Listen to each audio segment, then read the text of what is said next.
We've talked before on the show about Fox News' obsession with Alexandria Ocasio-Cortez, and it's beyond the point where, we can accurately classify their obsession with her as pathetic, but it's starting to honestly get a little bit creepy, because now what they're doing is they are fishing through her Instagram in order to find a reason to attack her based on something that she said. So she had this Instagram live stream, and she said the most benign, insignificant thing, most uncontroversial thing ever, and they still tried to find some way to attack her for it and said that she was insulting the past generation, when in actuality she was really just praising her own generation. But they didn't really know how to attack her. That was evident. So what this segment turned into was essentially them just bashing millennials. That's what this was. It was an anti-AOC segment that devolved into a millennial bashing spree. And then towards the end, they are going to reveal that all the problems that they have with millennials are actually applicable to them as well. Not even kidding. So everything that they say will be disqualified after they say, oh, well, you know what? This thing that I hate about millennials is also true for me. It's unbelievable. Fox News, to say that they're a joke is the understatement of the century. But let's watch, and then I have a lot to say. Progressive darling Alexandria Ocasio-Cortez is turning some heads in her latest Instagram live video. The New York Congresswoman boldly claiming millennials and Generation Z are, quote, more informed and are, quote, willing to go to the streets in protest and are more well-versed in history. Ocasio-Cortez apparently forgetting about the civil rights movement and Vietnam War activism of the 1960s. Oh, and there's that conflict, World War II, the greatest generation that saved the world from authoritarian rule because of the sacrifice of teenagers. Here's Ocasio-Cortez. This is great. I think that they're badass. I think young people are more informed and dynamic than their predecessors. I think they're profoundly courageous because they're willing to puncture taboos and have conversations that, frankly, older generations sometimes struggle to have. Hello, Brian. Yeah, they took to the streets to celebrate victory against fascism and Nazism. Same thing. Took to the streets when they were actually trying to fight for our freedom. And they actually did take to the streets in the Depression to get food. So that was lining up in soup lines and bread lines. So it's unbelievable that the people at Boston University must be just cringing, holding their heads under the desk right now. She graduated and feels she's part of the greatest generation. Hey, our military is as good as it ever is. But right now as a society, there's a reason. If you watched the D-Day celebration and you saw who fought and what was at stake, you'd be embarrassed. I can't believe you're dissing the millennials, Brian. I'm so offended right now. Well, I think millennials should stand up and defend the greatest generation. No, I completely agree. Look, there are a number of people in our generation who have done amazing things. The people who joined the military after 9/11, that was a defining moment of our generation. People in the tech industry, Mark Zuckerberg, who created Facebook. I know there's a lot of questions and problems with Facebook, but it changed the world. But this idea that we're going to say that we are better than the greatest generation that saved the world from authoritarianism, Nazism, communism, really is quite disrespectful and ironic, considering she's saying that previous generations don't know about American history when they're the ones who set it up so we have a free future. I think that part of what has happened here is it's this AOC Instagram Live in and of itself is reflective of the self-absorbed culture that we currently live in. And I hate to diss millennials too, and I cling to my Gen X status. Okay. Don't worry. Present company excluded. But, Thank you. Honest to God, what I see here is a self-absorbed generation that thinks that because they tweet and because they march with funny hats, that somehow that they have some sort of moral superiority that is going to change the world. My grandfather, who served in World War II, would beg to differ. The greatest generation stormed Normandy Beach so that she could Instagram Live in her kitchen. That's right. Thank there you go. Right? With full face of makeup, I want to point out, and we left out all the kind of completely off the charts discussion about climate change, but yeah, the one that she also does on Instagram. Yeah, about the diseases I being use frozen in the Instagram ice all the time too. Me too. Me too. I love that Instagram. person that you were talking about. So they complained about how self-absorbed millennials like AOC are. We're always taking selfies and we're on the Twitter and the Facebook. And then they admitted, oh, I actually love Instagram. This AOC Instagram Live in and of itself is reflective of the self-absorbed culture. 12 seconds later. Me too. I love that Instagram. person that you were talking about.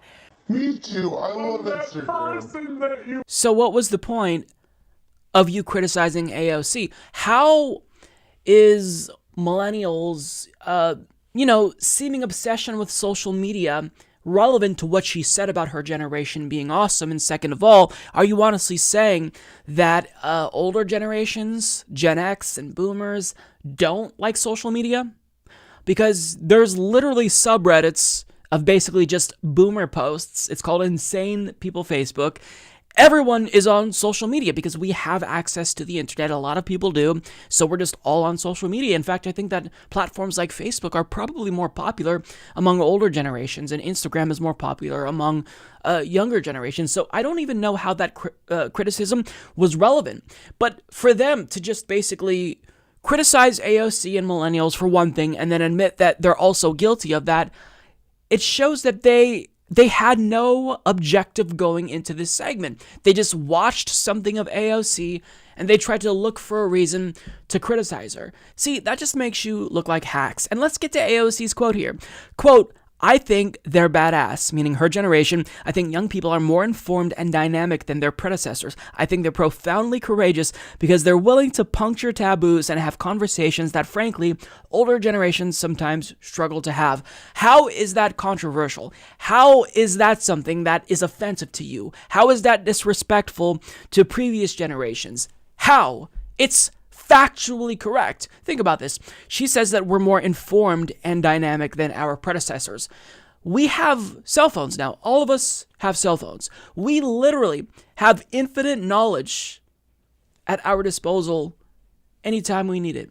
Previous generations did not have that. Access to information had more barriers. You had to listen to the radio or, read the newspaper. But you couldn't specifically seek out a very a specific set of information or knowledge about something unless you went to the library. Now we can stay home. I can learn about something while I'm taking a dump. That's what she's talking about here. Access to the information that we seek to grow and educate ourselves with has increased. How is that controversial? She also says that our generation is more willing to puncture taboos. How is that debatable? LGBTQ people have existed since human beings have existed. But yet we're only talking about that now because my generation has pushed the envelope. We've been open about our sexual orientations and gender identities, whereas that really was taboo for the previous generation. Now, it's probably going to be the case that there are taboos now that my generation won't discuss, that the next generation will. That's just the way that, society functions. There's always growth. Society is always growing. We are always changing. We're just a dynamic species. That's what we are. So how is what she said disrespectful to the previous generations? And all that they could, invoke is people who fought during World War II. So basically, oh, well, really? Millennials are better? What about the people who fought during World War II? Okay, I'm sure that she would say that she respects them. What's your point? It's not an insult to say you think your generation is the best. That's not an insult. Is it an insult to every other country to say that you think America is the number one country? Because we all know that the nationalists over at Fox News would say that. So they are going out of their way to look for reasons to be offended. It's almost as if they're like the snowflakes they frequently denounce on their program. But here's what Brian Kilmeade said. He just straight up made word salad. I don't even understand the point he was trying to make. She graduated and feels she's part of the greatest generation? Hey, our military's as good as it ever is, but right now as a society, there's a reason if you watched the D-Day celebration and saw who fought and what was at stake, you'd be embarrassed. Amazing. Yeah, I genuinely don't know what he was trying to say. He just knew that he was offended, or maybe, he had to be offended, even though what he was saying, it seemed contrived. But he knew that this was an anti-AOC segment, so he had to come up with something, and he couldn't, which is why he just made word salad and came up with this weird, incoherent argument against what she said, when it's not, again, it's banal. It's unimportant, right? She's not arguing aren't old people just terrible? Aren't boomers so stupid? Like, aren't their posts really incoherent and batshit insane? She's not making that argument. Jesus Christ. Now, one of the other hosts said, this idea that we're going to say we're better than the greatest generation that saved the world from authoritarianism, Nazism, communism, really is quite disrespectful and ironic considering she's saying that previous generations don't know about American history. So first of all, she did not say that. She did not say that our generation knows more about American history than previous generations. If you're going to lie about her quote, then you can't play the clip for us. You have to hide that away. But she also took issue with AOC's assertion that we are more informed. Again, we have unlimited knowledge in the palms of our hands. Of course, we are literally more informed because we have that now. And I love how, she threw in, oh, well, the previous generation, the silent generation, the greatest generation, they helped defeat Nazis and communism. Didn't communists help defeat Nazis? And at this point, that's where they kind of lay off of AOC, and it devolved into millennial bashing. And that's when it switched from them being triggered to me being triggered, because I don't understand why millennials are always the targets of being bashed when we can't help the fact that we graduated into an economy that was not hospitable to us. We graduated during the Great Recession. We will retire into the apocalypse. You guys, the previous generations, you attended college and graduated with little to no debt. You can get a full-time job or even a part-time job working at Taco Bell and within a couple of years save up enough to buy a house, put yourself through school, buy a car. We don't have that luxury. So I don't understand why people hate millennials so much. And then the other host chimed in and said the greatest generation stormed Normandy Beach so she could Instagram live in her kitchen. I mean, how petty is that? Just admit that you don't like AOC. That you can say the same thing about you. The greatest generation stormed Normandy Beach so you can go on Fox News and espouse these right-wing talking points that are fed to you by Fox News producers. You can say that about anything. What's the point? What does that prove about AOC? How does that prove that her economic and social ideology is bad for people? It doesn't. Now, here's where they kind of show their cards and reveal how stupid they are. A host chimed in and said this about AOC. We left out the off-the-charts discussion about climate change, about the diseases being frozen in ice. So during that Instagram live stream, I haven't seen this, AOC apparently talked about how with climate change, with temperatures rising, that will lead to new diseases reemerging, new for us anyways, that are trapped in the ice. And that Fox News host claimed that AOC was stupid for believing that. But this is a headline from BBC. There are diseases hidden in the ice and they are waking up. Long dormant bacteria and viruses trapped in ice and permafrost for centuries are reviving as the Earth's climate warms. So she's right and you're wrong. And the fact that you insinuated that she might be dumb or insane for suggesting that shows how out of touch and misinformed you are. So this is really the tragedy of this segment. In an attempt to make AOC seem like this, brainless, ditzy young person, they ended up making themselves look like petulant, petty children.